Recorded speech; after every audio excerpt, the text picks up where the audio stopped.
Olá, muito bom dia. Muito obrigado mais uma vez pela sua companhia. Está começando mais um programa Agronegócio e eu desejo a você que tenha muita paz e muita saúde no dia de hoje.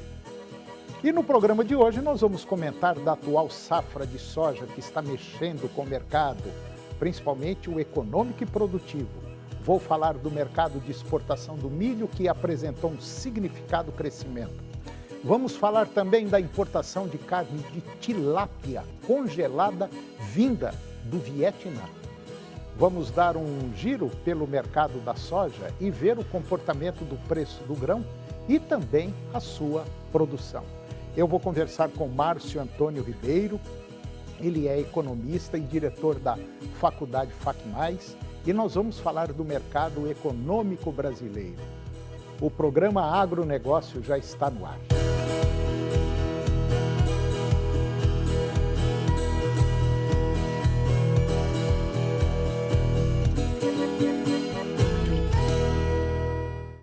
Eu começo o programa de hoje falando do mercado de exportação do milho, que apresentou um significado crescimento. No ano passado, 2023, as exportações brasileiras de milho atingiram a marca de 55,8 milhões de toneladas, revelando aí um notável crescimento de 29,4% em comparação com o ano anterior, segundo dados da Secretaria de Comércio Exterior, que é a SECEX.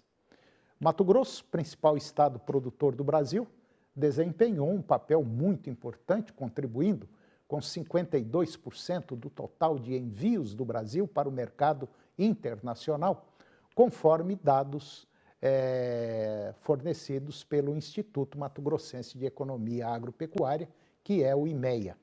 O estado do Mato Grosso registrou o escoamento expressivo de 29 milhões de toneladas, representando um aumento aí de 18,6% nas exportações de milho em 2023, em relação a 2022. Esse incremento nas exportações, ele foi impulsionado pela abertura de novos mercados, notadamente a China, e pelo aumento da produção na safra 22-23, especialmente no segundo semestre do ano. No que diz respeito aos países importadores, a China se destacou mais uma vez como principal consumidor do milho do Mato Grosso, adquirindo 8 milhões de toneladas. Depois vieram Vietnã, com 2,2 milhões de toneladas, o Japão com 2 milhões de toneladas. E diante dos relatórios semanais da SECEX, a expectativa é de que as exportações em janeiro deste ano mantenham o ritmo aquecido. E agora vamos falar da importação de carne de tilápia, vinda do Vietnã. Essa importação brasileira de um lote de 25 toneladas de tilápias congeladas do Vietnã, agora no mês de dezembro, gerou uma baita de uma enorme preocupação para o setor do Brasil. Com esse cenário, a Associação Brasileira de Piscicultura, a Peixe-BR, questionou o governo federal se houve uma análise de risco sanitário para a entrada desse peixe aqui no território nacional. O Ministério da Pesca, através do senhor ministro André de Paula, em audiência no Senado Federal e em notas oficiais, ele foi categórico ao negar a existência de negociações para importação de tilápia do Vietnã. E como ela entrou aqui no Brasil? A Peixe-BR chegou a indagar os ministérios da Agricultura e da Pesca sobre esse assunto, mas ainda não teve nenhuma resposta. A possibilidade de abertura deste mercado, apresentada no final do ano passado, gerou muita preocupação no setor produtivo, pois, segundo a entidade, a Peixe-BR, o Brasil não possui acordo sanitário para a compra de peixe do país asiático. O presidente da Peixe-BR, o Francisco Medeiros, ele explicou que o Código de Saúde Animal Aquática da Organização Mundial de Saúde Animal, ela recomenda a análise de risco de importação, chamado de ARI. Então, tem que ter essa análise. Aqui no Brasil, nós não temos conhecimento de nenhum acordo sanitário com o Vietnã para a tilápia. Ele é desconhecido. A existência dessa análise, desse ARI, que é a análise de risco de importação para a tilápia, existia para o peixe panga, que, do ponto de vista sanitário, não tem validade, pois são espécies diferentes. Além de obter conhecimento se o lote importado passou pelas análises de risco sanitário necessário para garantir a segurança do consumo, existem dúvidas sobre o custo de importação, tendo em vista que os valores pagos são muito inferiores ao custo de produção aqui do nosso país. A Peixe BR disse que não tem desabastecimento de peixe aqui no nosso país, o setor está crescendo, produtores e indústrias fazendo investimentos. É a proteína animal que mais cresceu percentualmente nos últimos 7 anos e que a preocupação do setor também é econômica, sendo o Brasil o 4º maior produtor mundial de tilápia. E agora vamos dar um giro pelo mercado da soja. O mercado da soja, ele registrou negócios bastante travados no Brasil, voltados para a indústria, mas em lotes limitados. Segundo a consultoria Safras e Mercado, a forte queda em Chicago e o fraco movimento de alta do dólar acabaram impactando os preços nos estados.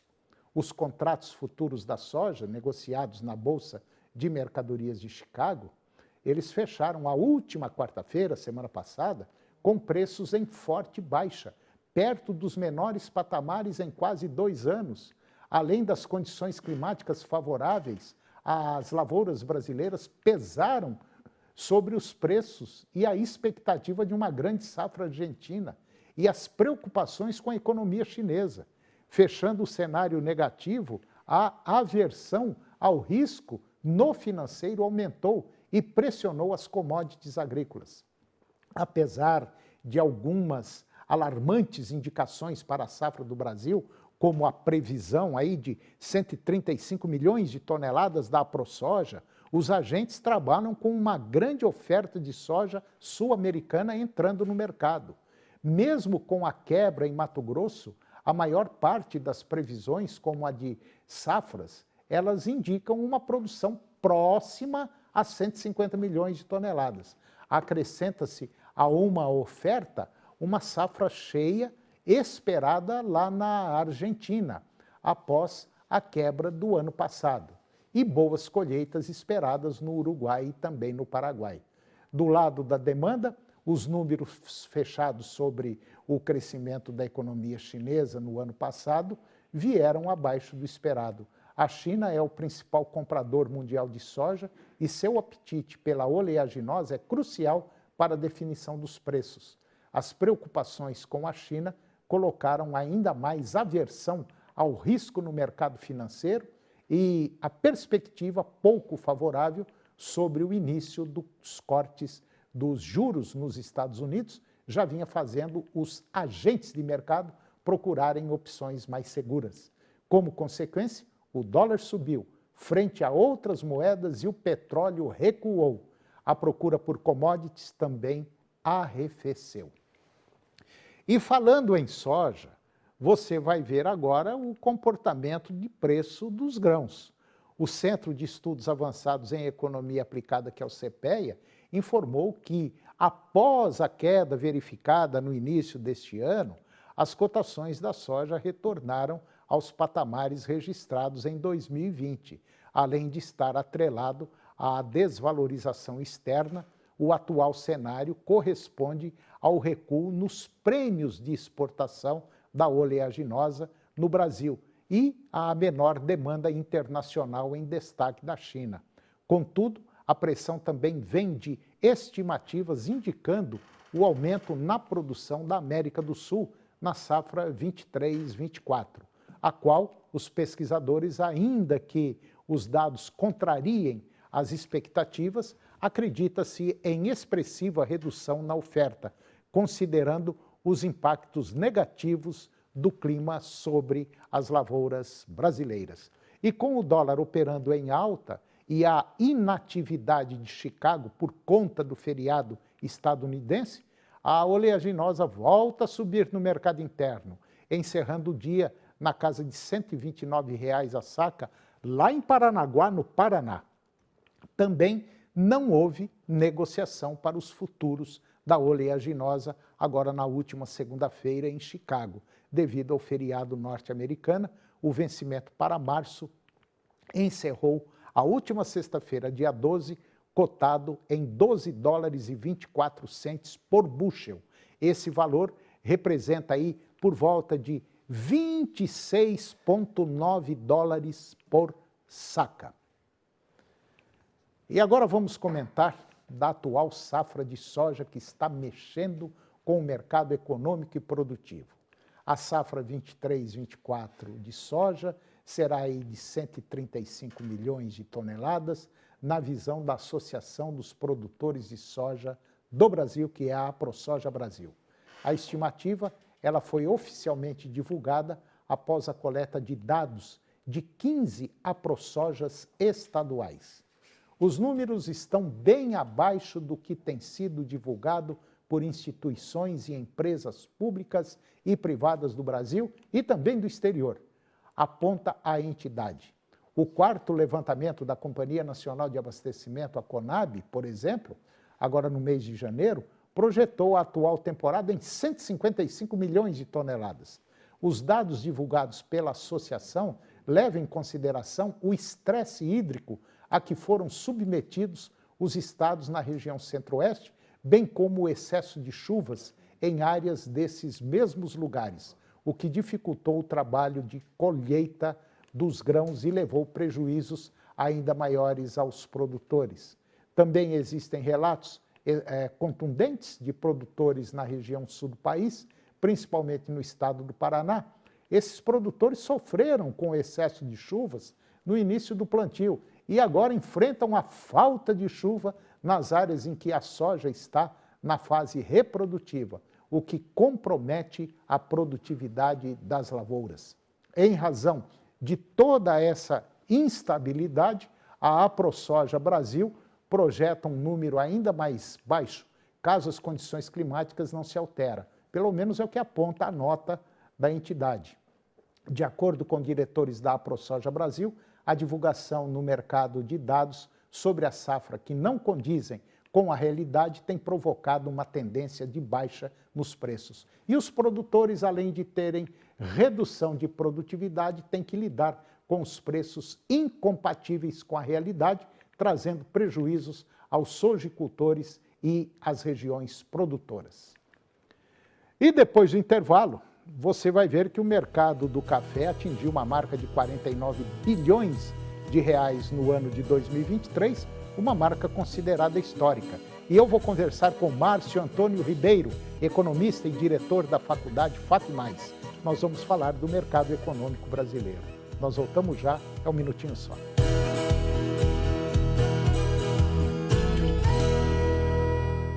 Tudo bem? O Jornal do Meio Dia está aí para que você abra a semana bem informado. E nesta terça vamos mostrar. Polícia Civil busca identificar o condutor deste carro que em alta velocidade atinge em cheio outro veículo estacionado no setor Urias Magalhães, em Goiânia. O carro que provocou o acidente teria pelo menos 20 multas por excesso de velocidade. Eu, Luciana Finhold e toda a nossa equipe contamos com a sua audiência. De segunda a sexta, do meio-dia às 4 da tarde, Ney Magrini é a sua melhor companhia no rádio. Do meio-dia às 2 tem Falando de Amor. E de 2 às 4, tocando sucesso, aqui na 99,5 FM. Eu espero você. A gente ouve porque gosta. O que é o Senar Mais? É um programa do Senar que leva assistência técnica e gerencial para vocês produtores. Um técnico de campo irá te acompanhar por 2 anos. Ele fará um diagnóstico da sua fazenda, faz um planejamento junto com você, te orienta sobre tecnologias, manejo, oferecendo cursos para qualificação e o principal, fará o gerenciamento mensal da sua atividade. E o que é melhor, sem cobrar nada por isso. Senar Goiás. Participe da promoção Volta às Aulas e concorra a dezenas de kits com mochila da 99,5, caderno 10 matérias, estojo, conjunto de canetinhas, conjunto de lápis, apontador e borracha. É a promoção Volta às Aulas com a 99,5 FM. Primeiro lugar em audiência.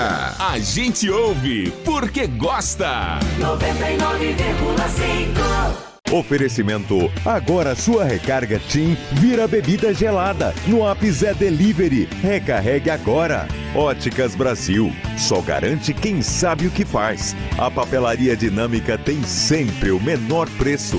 Mentes Brilhantes, o amanhã é agora. Vestibular 2024 Unievangélica. Inscreva-se. TV Serra Dourada, a TV do seu tempo, o tempo todo com você. O sucesso de um evento depende, em boa parte, do local onde ele é realizado. Por isso, ao planejar e preparar o seu evento, seja ele de que natureza for, você precisa conhecer o Teatro João Alves de Queiroz. Um espaço ímpar, na medida da sua necessidade. O Teatro João Alves de Queiroz é equipado e preparado para oferecer o máximo de conforto e funcionalidade, com recursos disponíveis sem custo adicional, com a qualidade que você precisa. Faça-nos uma visita ou agende o seu evento. 32 35 20 28. Teatro João Alves de Queiroz. O sucesso do seu evento começa aqui. Rua 14, Jardim Goiás.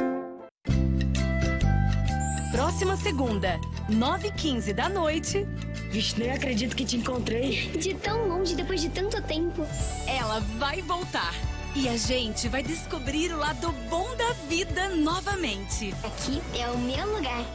As Aventuras de Poliana. Agronegócio. Oferecimento Moinho Fino. A vida só começa depois do café. De um bom café. Senar Goiás, a maior escola da terra.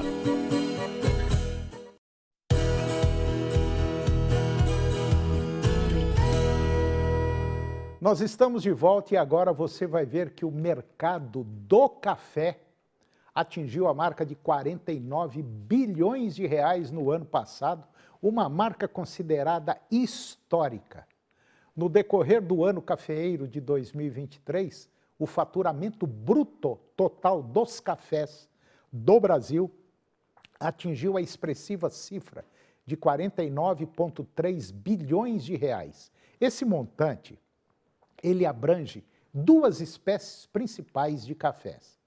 O café arábica, que contribuiu aí com 37,6 bi, representando 76% do total, e o café que a gente chama de robusta mais o conilon, que é uma mistura, adicionando aí mais 11,7 bilhões de reais, correspondendo a 24% do faturamento anual.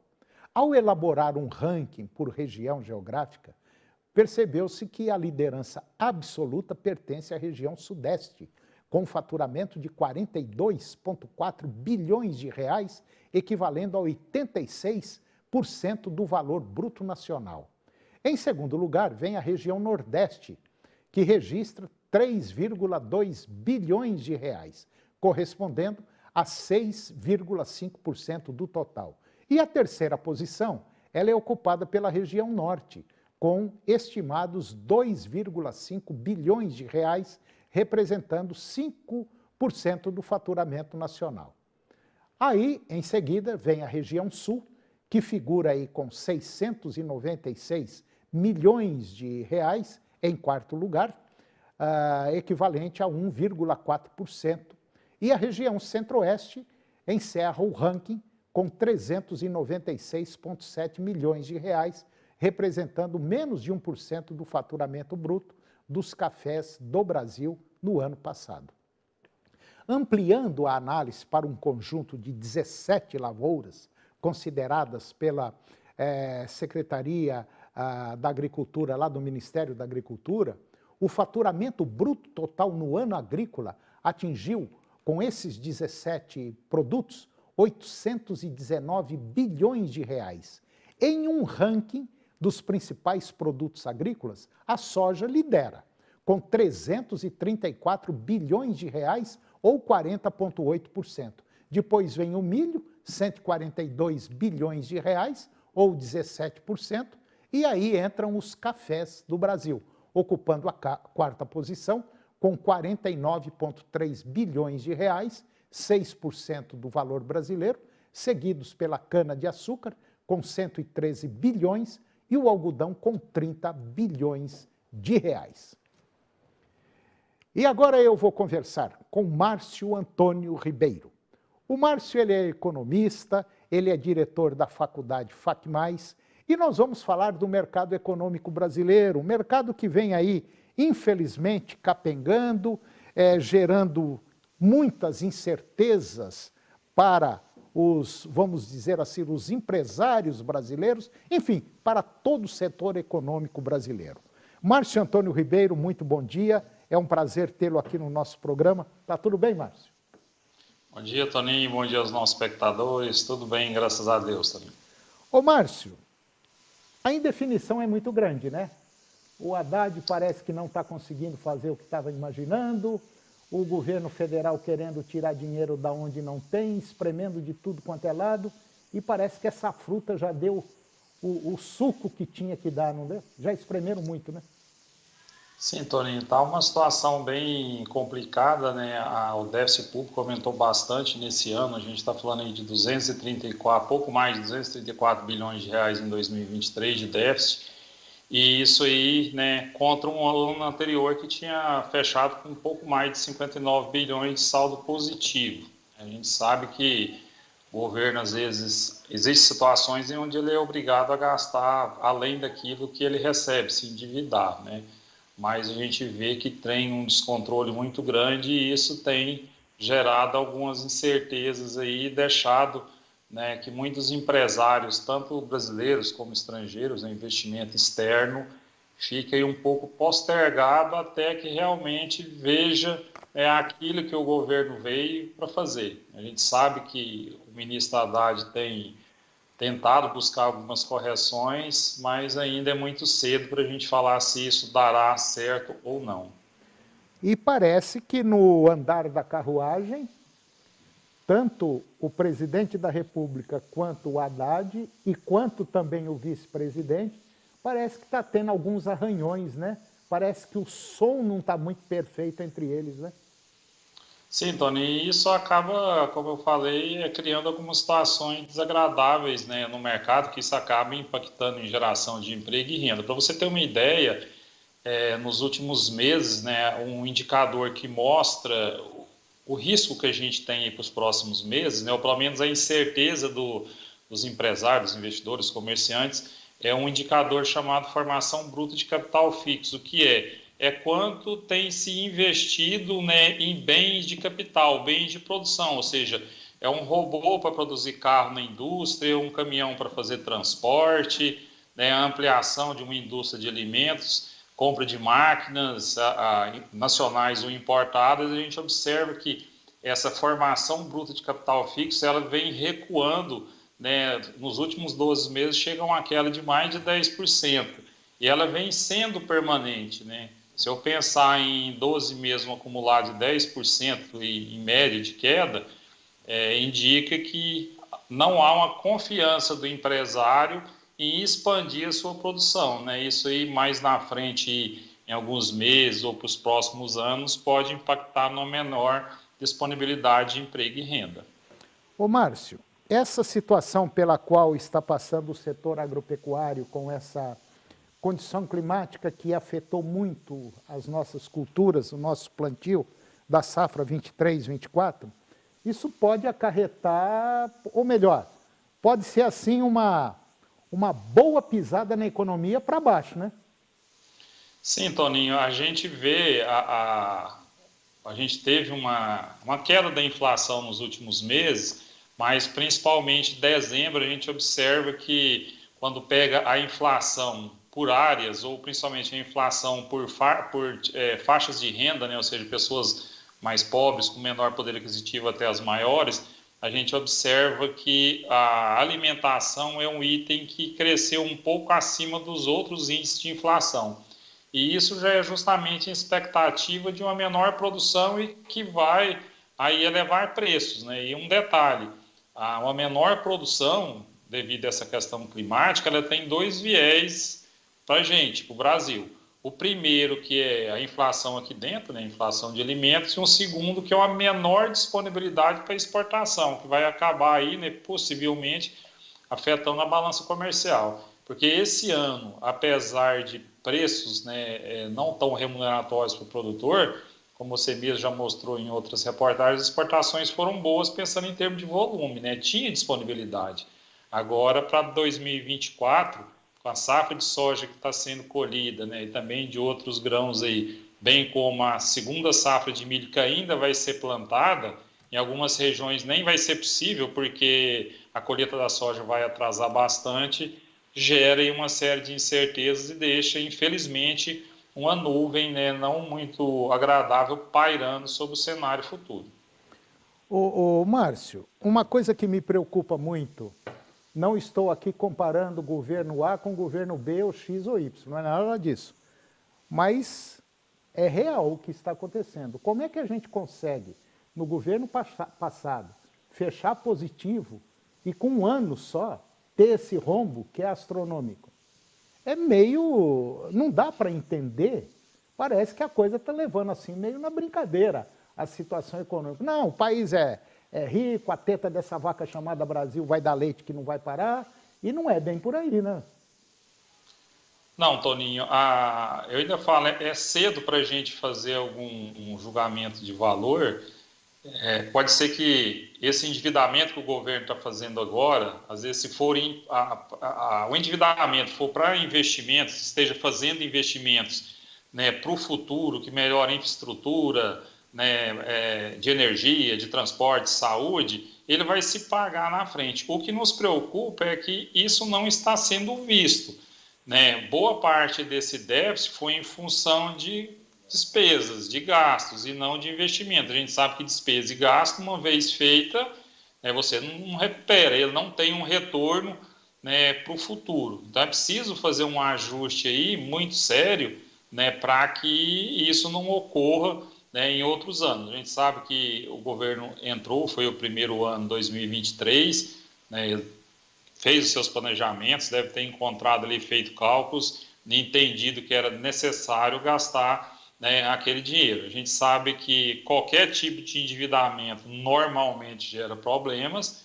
né, mas a gente ainda pensa num possível crédito. Agora precisamos ver mês a mês nesse ano, né, se continuar com um cenário de um déficit elevado, aí sim, né, é uma luz vermelha que acende aí. Então precisa ter muito cuidado. Não estou aqui defendendo, né, o endividamento que foi feito, eu digo que ele é perigoso, né, e o governo ainda não explicou, pelo menos eu não percebi em nada de notas que foram divulgadas, um esclarecimento claro, né, de por onde essas despesas foram e de que forma que isso vai ser pago no futuro. Se você não viu, eu tenho certeza absoluta que eu também não vi, e tem muita gente que não viu. Márcio Antônio Ribeiro, mais uma vez, muitíssimo obrigado, muito obrigado mesmo, pela sua participação aqui no nosso programa, e você sabe que é um prazer tê-lo, e agora ficou mais fácil via Skype, né, Márcio? Ficou muito bom. Sim. Márcio, muito obrigado e até a próxima. Obrigado, Toninho, sempre à disposição. Obrigado. E o programa de hoje chegou ao fim. Eu termino o nosso programa com a seguinte frase: o sábio nunca diz tudo o que pensa, mas pensa sempre tudo o que diz. Muito obrigado pela sua companhia, que Deus nos abençoe e até o próximo programa. TV Serra Dourada SBT Goiânia. Agora suas manhãs têm mais alegria na TV Serra Dourada com Silvier Alves. De segunda a sexta, às 11h15. A seguir, Primeiro Impacto Continuação.